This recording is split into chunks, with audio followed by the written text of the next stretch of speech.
करूंगा, लेकिन मैं सबसे पहले कुछ यूट्यूबर्स का नाम जरूर लूंगा और मेरी रिक्वेस्ट है कि उन तक मेरी बात पहुंचे।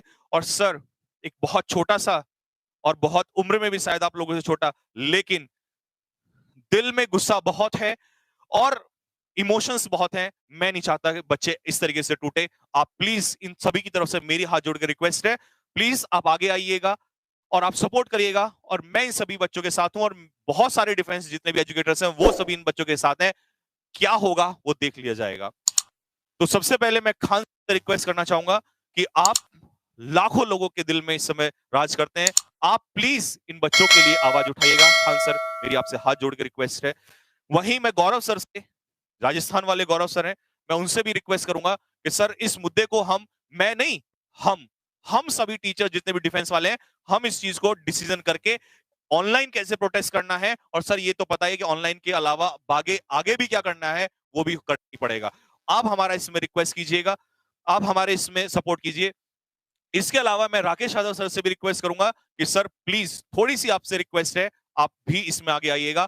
और मुझे आज भी याद है, कुछ समय पहले एक प्रोटेस्ट चला था और उस प्रोटेस्ट में एक तूफान आया था, वो एसएससी के नाम का, और उस प्रोटेस्ट को सबसे पहले अभिनव शर्मा सर ने आगे लीड किया था।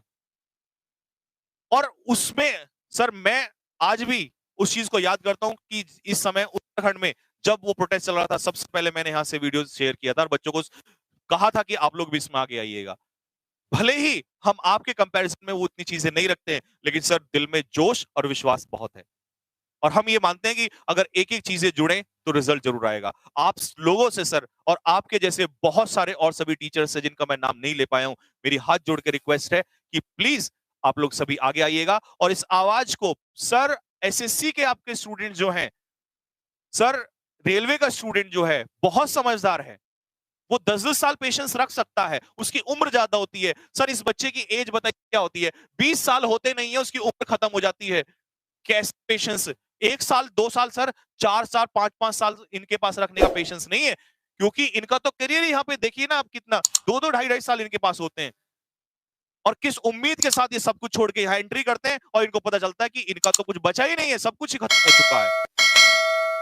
अब इसमें एक बात ये उठ के आती है कि चाहते क्या हैं। सर चाहते सिर्फ इतना सा है कि हमें जो है CASB, सबसे पहले 2-3 चीजें हैं जिसमें हमारा 2020 जो 4 से 8 नवंबर को पेपर हुआ, सर आप देखिएगा ना कब से जो पेपर उस समय हुआ उसका एनरोलमेंट सर एक क्लिक दूर है।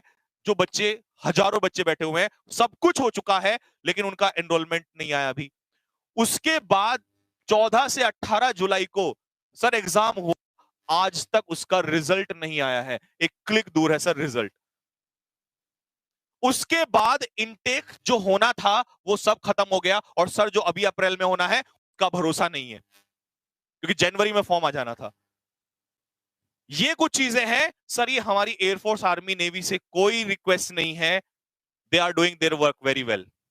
हमारा जवाब सिर्फ यहां से है CASB, जैसे एसएससी कंडक्ट कराती है एग्जाम्स को, ऐसे ही यहां CASB कराता है। और ये सिर्फ 10-20 हजार बच्चों की बात होती तो नहीं होता सर, लाखों लाखों स्टूडेंट इसमें जुड़ चुके हैं और हर बच्चा इस चीज को चाहता है। तो मेरी सभी टीचर से रिक्वेस्ट है। और जहां तक अब मैं डिफेंस एजुकेटर्स की बात करता हूं, उसमें चाहे RS सर हो, मेरी प्रॉपरली अभी डिस्कशन 1 घंटे पहले हो चुका है इस मुद्दे पर, चाहे इसमें हमारे मेरठ वाले चित्रा मैडम हो, या चाहे बैचलर सर हो, या बाकी चाहे कानपुर वाले मयंक सर हो, या हमारे और टीचर्स हो, सबसे इन लोगों से मेनली मेरा डिस्कशन हो चुका है।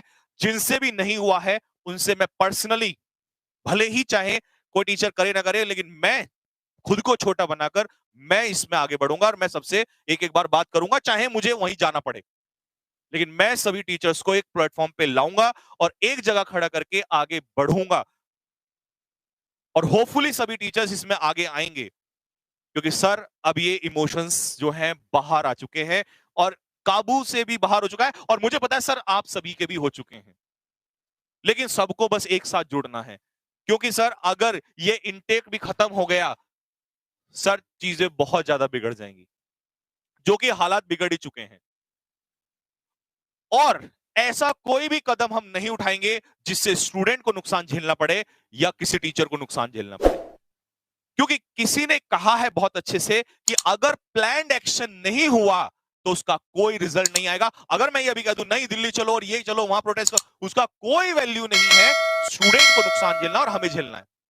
तो सबसे पहले हम सभी टीचर्स इस चीज में बैठकर डिस्कशन करने वाले हैं कि हमें सर एक बार तो हमें ऑनलाइन प्रोटेस्ट करना ही पड़ेगा। मुझे पता है बहुत सारे टीचर्स कहेंगे कि पहले क्या हो गया, पहले चाहे कुछ भी नहीं हुआ, लेकिन जब आप ऑफलाइन मैदान में उतरेंगे जिस दिन, उससे पहले आप एक बार अपनी ऑनलाइन ताकत, लेकिन उस समय सिर्फ डिफेंस का एजुकेटर नहीं, उस समय हर एजुकेटर हमारा उस समय साथ देगा। और उसके बाद अगर तब भी सुनवाई नहीं होती है, तब हम सभी टीचर्स स्टूडेंट को मैं अभी भी आगे नहीं आने दूंगा। उसके बाद हम सभी टीचर्स प्लान आउट करेंगे और उसके बाद फिर हम परमिशन लेने के बाद तब हम वहां पहुंचेंगे। और अगर जरूरत पड़ी तो बाकी की सारी चीजें बाद में डिसाइड करी जाएंगी। लेकिन सबसे पहले मैं स्टूडेंट्स पे आंच नहीं आने दूंगा। मैं स्टूडेंट्स को कहूंगा कि तुम यहां भागो या वहां भागो, तुम्हें नहीं करना है, ये टीचर्स को पहले कदम लेना है।